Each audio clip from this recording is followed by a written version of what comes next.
నగరంలోని స్థానిక కలెక్టర్ కార్యాలయం నందు ప్రజా విజ్ఞప్తుల పరిష్కార వేదికలో భాగంగా కలెక్టర్కి వినతి పత్రం అందజేస్తూ ముత్తుకూరు పంచాయతీ సర్పంచ్ బూదూరు లక్ష్మి, వార్డు మెంబర్ అబ్దుల్ షఫీవుల్లా ముత్తుకూరు పంచాయతీ నందు నా సంతకాన్ని ఫోర్జరీ చేసి కోట్లాది రూపాయలు పంచాయతీ నిధులను కార్యదర్శి చక్రం వెంకటేశ్వర్లు, వైసీపీ నాయకులు పంచుకున్నారని, గ్రామంలో పంచాయతీ నిధులతో చేపట్టవలసిన పనులు చేయకపోవడంతో కలెక్టర్కి వినతి పత్రం అందజేశారు.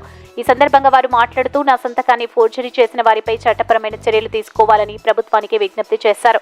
అలాగే పంచాయతీలో జరుగు పనులకు ఆటంకం కలిగిస్తున్నారని, పంచాయతీకి సంబంధించిన నకిలీ రసీదులతో వసూలు చేసి అక్రమాలు చేస్తున్నారని కావున విచారించి న్యాయం చేయవలసిందిగా విజ్ఞప్తి చేశారు. ఈ కార్యక్రమంలో వార్డు మెంబర్లు ఎల్లయ్య, మణి, మహేష్ తదితరులు పాల్గొన్నారు. నా పేరు అబ్దుల్ షఫీవుల్లా, ముత్తుకూరు గ్రామ పంచాయతీ 8వ వార్డు మెంబర్ని. గత 2021 నుంచి ముత్తుకూరు గ్రామ పంచాయతీ బోర్డు ఏర్పడినప్పటి నుంచి ముత్తుకూరు గ్రామ పంచాయతీలో చక్రం వెంకటేశ్వర్లు, కాకాని గోవర్ధన్ రెడ్డి, కట్టా విష్ణువర్ధన్ రెడ్డి, కాకుటూరు లక్ష్మణ్ రెడ్డి, కాకుటూరు అనితారెడ్డి వీళ్ళందరూ కలిసి ఒక ముఠాగా ఏర్పడి ముత్తుకూరు గ్రామ పంచాయతీకి సంబంధించిన కోట్లాది రూపాయల నిధులు వీళ్ళు స్వాహా చేస్తున్నారు. గిరిజన సర్పంచ్ అయిన మా సర్పంచ్ అమాయకత్వాన్ని అలసత్వంగా వాళ్ళు భావించి ఆమె తెలియకుండానే ఆమె సంతకాలను ఫోర్జరీ చేసి దొంగ ఎలిముద్దులు సృష్టించి కోట్ల రూపాయలు వాళ్ళు స్వాహా చేస్తున్నారు.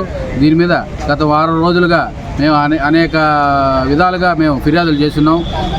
ఉప ముఖ్యమంత్రి పవన్ కళ్యాణ్ గారికి, అదేవిధంగా నారా చంద్రబాబు నాయుడు గారికి, అదేవిధంగా మన సోమిరెడ్డి చంద్రమోహన్ రెడ్డి గారికి అందరూ కూడా మేము ఫిర్యాదులు చేస్తున్నాం.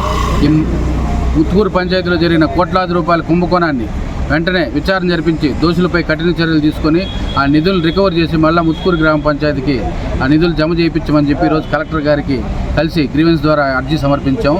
ఈ విచారణ వేగవంతంగా జరిగి దోషులపై ప్రభుత్వంలో చర్యలు ఉంటాయని చెప్పి మేము భావిస్తున్నాం.